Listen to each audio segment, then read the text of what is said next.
Hello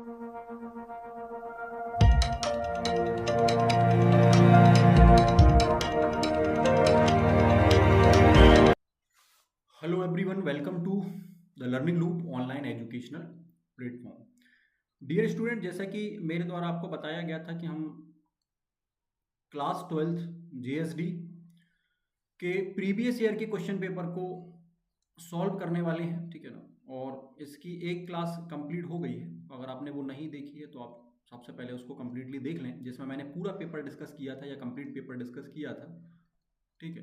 पूरा paper discuss किया था या कंप्लीट पेपर मैंने वहाँ डिस्कस किया था। साथ ही साथ मैंने वहाँ आपको ऑब्जेक्टिव क्वेश्चन नंबर 1 से लेकर 4 तक कंप्लीट कराए थे, ठीक है। आज की जो हमारी क्लास है उसके आगे का सेक्शन हम कवर करने वाले हैं, जिसमें हम सभी 3 नंबर वाले क्वेश्चन हम देखने वाले हैं जो 2025 के एग्जाम में पूछे गए हैं, और ये 2026 के एग्जाम के लिए आपके लिए हेल्पफुल होंगे, है ना। आज हम बात कर लें तो 14 फरवरी को 10th का आईटी का एग्जाम कंप्लीट हो गया है ना।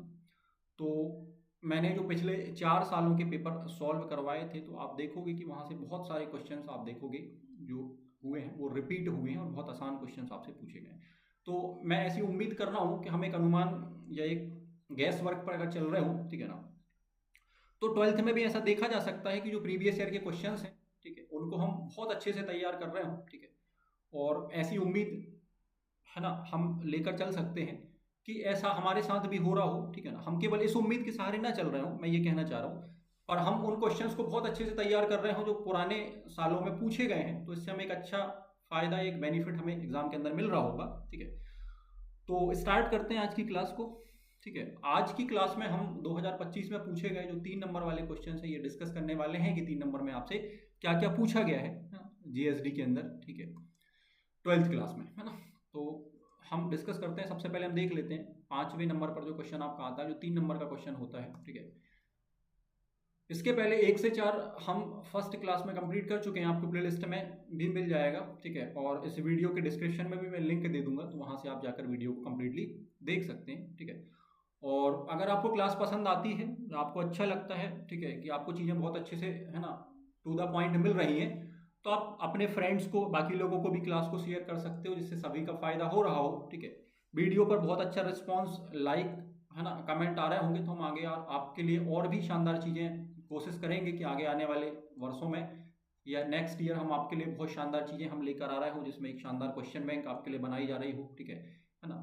प्रीवियस ईयर के जो क्वेश्चंस हैं उनका कलेक्शन आपको मिल रहा हो, टू द पॉइंट आपको मटेरियल मिल रहा हो, है ना, लाइव क्लासेस आपको मिल रही हो, ठीक है ना, रिकॉर्डेड क्लासेस आपको मिल रही हो, आपके लिए बहुत शानदार कोर्स डिज़ाइन किया हो, उन सारी चीज़ों पर काम चल रहा है ना। तो जिसमें आपकी, है ना, एक लाइक की या कमेंट की ज़रूरत है। ज़्यादा से ज़्यादा आप लोगों को वीडियो शेयर करोगे स्टूडेंट्स को, तो सभी का फ़ायदा हो रहा होगा और हम बहुत बेहतर तरीके से चीज़ें बना रहे होंगे और पूरी टीम इसके लिए काम कर रही होगी, ठीक है। चलिए, तो तनाव क्या है आपसे ये पूछा गया है और इसे कैसे प्रबंधित करते हैं ना, ये भी पूछा गया है। तो मैंने आपको बताया था, 10th क्लास के दौरान भी बताया था कि क्वेश्चन का नेचर समझना है या क्वेश्चन की थीम को समझना है कि क्वेश्चन में क्या पूछा गया है, हम उसके अकॉर्डिंग क्वेश्चन लिख रहे हो।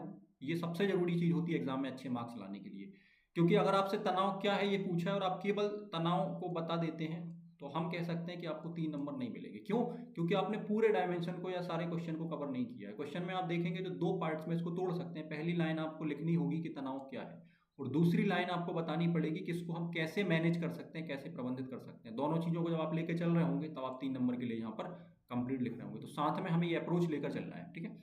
अगला क्वेश्चन पूछा गया स्प्रेडशीट में डेटा कितने प्रकार का। अब यहाँ तो क्वेश्चन आपसे केवल एक, है ना, थीम के ऊपर पूछा जा रहा है कि भैया स्प्रेडशीट जो है, आप चाहे तो एक लाइन में बता सकते हैं स्प्रेडशीट ये होती है, इसमें डेटा इतने प्रकार का होता है, बन सकता है, ठीक है। प्राइमरी की को परिभाषित करें, आप प्राइमरी की केवल परिभाषा पूछ रहा है तो आप परिभाषा लिख सकते हैं, एग्जाम्पल लिख सकते हैं, उसको बता सकते हैं कहाँ यूज होती है, ठीक है। बहुत ज़्यादा हमें, है ना, अपने, है ना, सब्जेक्ट से नहीं भटकना है या क्वेश्चन के सब्जेक्ट से नहीं भटकना। क्वेश्चन में जो पूछा गया उसके आसपास की चीज़ें हमें बतानी है। बहुत ज़्यादा हमें यहाँ से, है ना, ठीक है ना, क्वेश्चन से आगे नहीं जाना या बहुत पीछे की बात भी नहीं बतानी। जो पूछा गया टू द पॉइंट उसको बता रहे होंगे तो हमें मार्क्स भी अच्छे मिल रहे होंगे। सरल शब्दों में हम बता रहे होंगे तो कॉपी चेकर को या एग्जामिनर को चीज़ें समझ में भी अच्छे से आ रही होंगी, तो आपको मार्क्स मिल रहे होंगे, ठीक है। अगला क्वेश्चन पूछा कि फाइल ऑब्जेक्ट में फाइल से डेटा रीड करने की कितनी विधियां हैं। ये 3 नंबर में पूछा गया है 2025 में।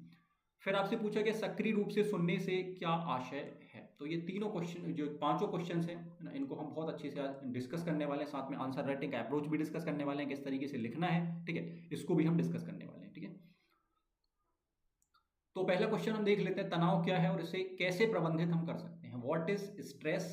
और दूसरा सेक्शन है हाउ इट मैनेज, है ना। तो आपको पता है मैं 75 वर्ड्स के अंदर इसको कंप्लीट करना होता है ना। तो मैं ये मान के चल रहा हूँ कि टू द पॉइंट बात लिख रहे होंगे तो 50 से 60 शब्दों में हम बहुत आराम से क्वेश्चन को कंप्लीट कर सकते हैं, है ना, और 50 शब्दों में ही कंप्लीट कर सकते हैं, ठीक है। तनाव या स्ट्रेस एक ऐसी मानसिक और शारीरिक स्थिति है जो किसी कठिन परिस्थिति, दबाव या चिंता के कारण क्या होती है, उत्पन्न होती है या पैदा होती है।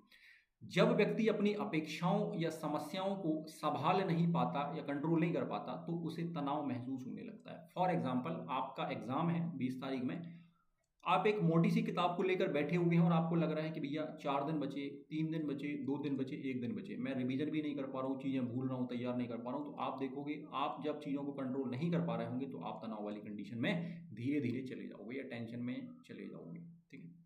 तो इस कंडीशन में हमें नहीं जाना है, इससे निकलना है। अपने आप को क्या करना है, मैनेज करना है, अपने स्ट्रेस को मैनेज करना है, अपनी तैयारी को इस तरीके से करना है या इस तरीके से डील करना है, जितना हमने पढ़ा है उसको ही हम बहुत अच्छे से रिवाइज कर रहे हैं, हम उससे ही बहुत अच्छा कर सकते हैं ना। एक सीरीज भी मैंने बनाई थी जिसमें मैंने बताया था कि बोर्ड एग्जाम में 90+ मार्क्स हम कैसे लेकर आ सकते हैं, इसके लिए क्या स्ट्रेटजी होनी चाहिए। तो उसमें लगभग 13 से 14 क्लासेस मैंने ली थी, वो सारी आपको प्लेलिस्ट में मिल जाएंगी। तो आप उसको एग्जाम के पहले कोशिश करें कि जरूर हम उसको देख कर जाएं, जिससे हमें फायदा मिल रहा हो, ठीक है। तनाव के प्रबंधन के उपाय, तो आप इसमें 3 पॉइंट या 2 पॉइंट ले सकते हैं। समय का प्रबंधन, सबसे पहले पढ़ाई और अन्य कार्यों का सही समय पर योजना बनाकर हमें काम करना, जिससे तनाव की कंडीशन में हम ना पहुंच पा रहे हैं, वो एक प्रबंधन की तकनीक हो गई, ठीक है। योग और व्यायाम, अब देखो भाई 5 नंबर का या 7 नंबर का क्वेश्चन तो है नहीं, है तो चीजें बहुत सारी, पर हमें यहाँ पर अपनी, है ना, जो भावनाएं हैं उनको कंट्रोल करना है ना। ऐसा नहीं कि भैया हमने इसमें 10 पॉइंट पढ़े हैं तो हम सारे यहाँ पर, है ना, कॉपी पेस्ट करने लग जाएं और अपना टाइम बर्बाद कर रहे हो। हम कोशिश कर रहा हूँ कि बहुत कम शब्दों में, मैंने आपसे बोला कि जितने कम शब्दों में आप अपनी बात पूरी कर रहे होंगे, ये एक बहुत बड़ी तकनीक होती है, बहुत बड़ी, है ना, टेक्निक होती है कि कम शब्दों में अपनी बात को कैसे रखें। ज़्यादा शब्दों में तो सब लोग रख देते हैं, हम बहते जाते हैं भावनाओं और लिखते चले जाते हैं, कॉपी भर जाती है, पर नंबर नहीं मिल रहे होते हैं। तो ये एक बहुत शानदार तकनीक होती है जो बड़े बड़े एग्जाम्स में, यूपीएससी की अगर आप तैयारी कर रहे हैं, है ना, या पीएससी की तैयारी कर रहे हैं, जहाँ पर आंसर राइटिंग वाले सब्जेक्ट्स हमें मिलते हैं, वहाँ पर ये चीज़ आपको सीखने के लिए मिल रही होती है कि कम शब्दों में या टू द पॉइंट अपनी बात को कैसे रखा जाए, ठीक है ना। ये एक टेक्निक, वो शानदार टेक्निक होती है जो आपको एग्जाम्स में या बोर्ड एग्जाम्स में बहुत हेल्पफुल होती है, जब बहुत काम आती है। ये भी मैंने वहाँ पर आपको बताई हुई है, ठीक है। दूसरा हम कह रहे होंगे योग और व्यायाम, तो नियमित व्यायाम, प्राणायाम और ध्यान करने से क्या होता है भाई, मन शांत होता है और आप क्या कर सकते हैं, इसको कंट्रोल कर सकते हैं। सकारात्मक सोच, सकारात्मक दृष्टिकोण अपनाकर और परिवार दोस्तों से बात कर कर हम तनाव को, स्थिति को कम कर सकते हैं, ठीक है ना। जैसे भी एग्जाम टाइम चल रहा है तो अपने मित्रों से बात कर सकते हैं, फैमिली में बात कर सकते हैं कि मेरी इतनी तैयारी हो गई है, मेरा इतना रिवीजन हो गया है, आप जिससे रिलैक्स महसूस कर रहे हो या तनाव वाली कंडीशन में आप ना जा रहे हो। अकेले आप एक बंद रूम में बैठे हुए लगातार आप पढ़ते चले जा रहे हैं, चीज़ें भूलते चले जा रहे हैं ना, तो ऐसा हमें नहीं करना है ना, इन चीज़ों से बचना है। इस प्रकार सही आदतों और सोच के माध्यम से तनाव को नियंत्रित किया जा सकता। तो ये बहुत शानदार, इस तरीके से आप अपना आंसर क्या कर सकते हैं, आप बना सकते हैं, एग्जाम के अंदर लिख सकते हैं। अगला हमसे पूछा गया कि स्प्रेडशीट में डेटा कितने प्रकार का होता है। यहाँ पर हमें ना स्प्रेडशीट बनानी है ना ही कुछ ऐसा करना है, क्योंकि 3 नंबर का सवाल है, तो 3 नंबर के लिए ही हमें वहाँ पर टू द पॉइंट अपनी बात को रखना है। तो हम बोल सकते हैं स्प्रेडशीट में मुख्य रूप से 3 प्रकार के डेटा होते हैं। नंबर 1 हम बात करते हैं लेबल या टेक्स्ट। यह वर्णमाला शब्दों के रूप में होता है, जैसे कि नाम हो गया, पता हो गया, इस तरीके का डेटा, एग्जाम्पल बन गया, ठीक है। तीसरे में आप बोल सकते हैं वैल्यू या नंबर, है ना, या मान। तो यह संख्यात्मक डेटा होता है, जैसे कि 100, है ना, 2500 आदि, जिस पर क्या होती है, कैलकुलेशन या गणना करी जाती है। तीसरा आप बताएंगे कि सूत्र या फॉर्मूला, यह गणना करने के लिए प्रयोग किया जाता है, जो इक्वल से स्टार्ट होता है, ठीक है। इसमें सबसे पहले आप देखते हैं तो क्या आता है, कॉलम का नेम आता है, फिर इसमें रो आती है। सबसे पहले क्या आता है, कॉलम का नेम आता है, और फिर क्या आती है आपकी, रो आती है। इस प्रकार से ये क्या बनता है, सेल एड्रेस बनता है ना। इस प्रकार से ये क्या बनता है, सेल एड्रेस बनता है। जहाँ पर रो और कॉलम एक दूसरे को इंटरसेक्ट करते हैं उसको हम क्या बोलते हैं, सेल बोलते हैं। और जो बॉक्स आप देखते हो इसमें डार्क वाला, उसको हम क्या बोलते हैं, एक्टिव सेल बोलते हैं ना, ठीक है। ये सब कुछ पढ़ाया हुआ है, ठीक है। तो स्प्रेडशीट में आप बताओ कि 3 प्रकार के डेटा होते हैं, लेबल होता है, मान होता है, और क्या होता है, सूत्र होता है। तो एक शानदार आंसर आपके सामने बन रहा होगा। प्राइमरी की को परिभाषित करें, डिफाइन प्राइमरी की। तो आप बताएंगे प्राइमरी की वह विशेष फील्ड या गुण होती है जो किसी तालिका में प्रत्येक रिकॉर्ड की अद्वितीय पहचान या यूनिक आइडेंटिफिकेशन को शो करती है, ठीक है। इतना आपने एक लाइन में बता दिया, 2 लाइन में बिल्कुल शॉर्ट डेफिनेशन बता दी, फिर आप इसकी 2 या 3 विशेषताएं बता सकते हैं। एक अलग अप्रोच के साथ अपने आंसर को जब फ्रेम कर रहे होंगे 3 नंबर में, तो हमें पूरे 3 नंबर मिल रहे होंगे, इस बात का ध्यान रखना है। आंसर राइटिंग टेक्निक्स में मैंने ये सारी चीज़ें डिस्कस करी हैं कि 3 नंबर के क्वेश्चन को कैसे फ्रेम किया जाता है, 5 नंबर को कैसे फ्रेम करना है और 7 नंबर को कैसे फ्रेम करना है ना। अगर आपको किसी भी प्रकार की समस्या है या कोई भी सुझाव या मदद की आवश्यकता है तो आप कमेंट कर सकते हैं वीडियो पर, या टेलीग्राम पर आप है ना संपर्क कर सकते हैं, ठीक है, एग्जाम के पहले, जिससे आपको फायदा मिल रहा हो, ठीक है। प्राइमरी की विशेषताएं हम बोल सकते हैं कि यह प्रत्येक रिकॉर्ड के लिए अलग या यूनिक होती है। इसमें नल या खाली मान नहीं हो सकता है। यह तालिका में केवल एक ही प्राइमरी की हो सकती है, एक टेबल में एक ही प्राइमरी की हम बना सकते हैं, एक ही प्राइमरी की हो सकती है। इस प्रकार की प्राइमरी की जो है किसी तालिका के रिकॉर्ड को यूनिकली पहचान करने का कार्य करती है। आप इसको कंक्लूजन दे सकते हैं, निष्कर्ष दे सकते हैं लास्ट में, ठीक है। नेक्स्ट क्वेश्चन आता है, फाइल ऑब्जेक्ट में फाइल से डेटा रीड करने की कितनी विधियां होती हैं, ये आपसे पूछी गई है, ठीक।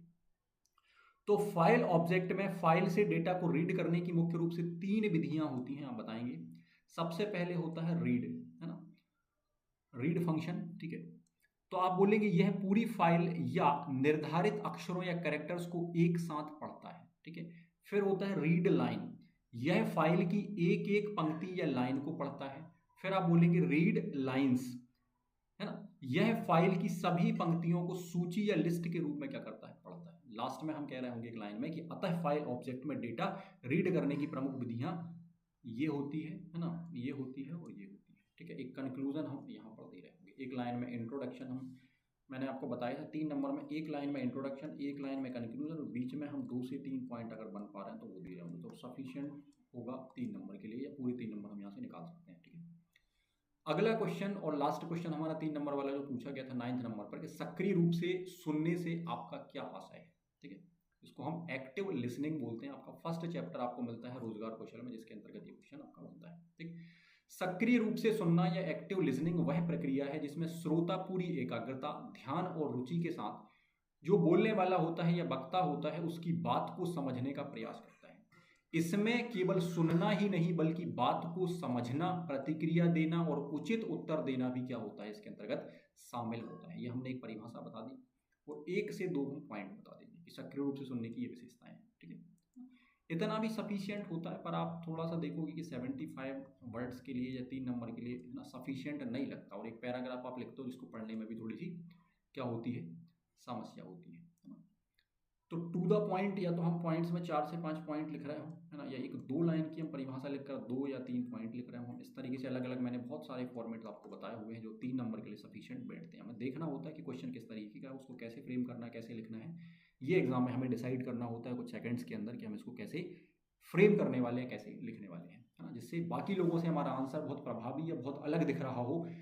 मैंने आपको बताया था ये जरूरी नहीं होता कि आपके पास 100% नॉलेज है तो ही आप 100% नंबर ला सकते हो। मैंने आपको ये बताया था कि आप 70 से 80% नॉलेज का या ज्ञान का प्रयोग करके भी 100 नंबर ला सकते हैं, है ना। बस वो टेक्निक्स हमें आनी चाहिए कि हम एग्जाम में अपना रिप्रेजेंटेशन कितना अच्छा कर रहे हो कॉपी के अंदर, और चेक करने वाले को या देखने वाले को ये हम फील करा दें कि भैया इस आंसर में, है ना, वो बात है जो चाहिए, ठीक है। 3 नंबर के लिए सफिशिएंट है, 5 नंबर के लिए सफिशिएंट है, 7 नंबर के लिए सफिशिएंट है। जरूरी नहीं है कि आपने 100% चीज़ें उसके अंदर कवर करी होगी तभी आपको 3 नंबर पूरे मिलेंगे, नहीं। आपने लिखा कितने शानदार तरीके से, कितने फैक्ट उसके अंदर कवर करे, कितने अच्छे से उसको फ्रेम किया है, सारी चीज़ें मैटर करती हैं। आपकी राइटिंग कितनी अच्छी है ना, मैंने सारी चीज़ें वहाँ पर आपको डिस्कस कराई हुई है। तो इन चीज़ों का हमें ध्यान रखना है, ठीक है ना,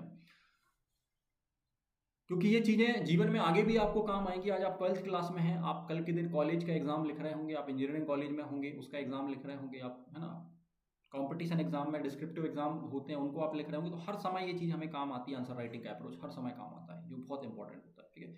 सक्रिय रूप से सुनने की विशेषताएं आप बता सकते हो, वक्ता की ओर ध्यान देना और बीच में बाधा न डालना, शारीरिक हाव भाव और आंखों से संपर्क से रुचि दिखाना, प्रश्न पूछकर और प्रतिक्रिया देकर समझ की पुष्टि करना, है ना। इस तरीके से आप 2 से 3 लाइन लिख सकते हो, है ना। इस प्रकार सक्रिय रूप से सुनना प्रभावी संचार का क्या है, एक महत्वपूर्ण भाग है, आप बता सकते हैं, ठीक है।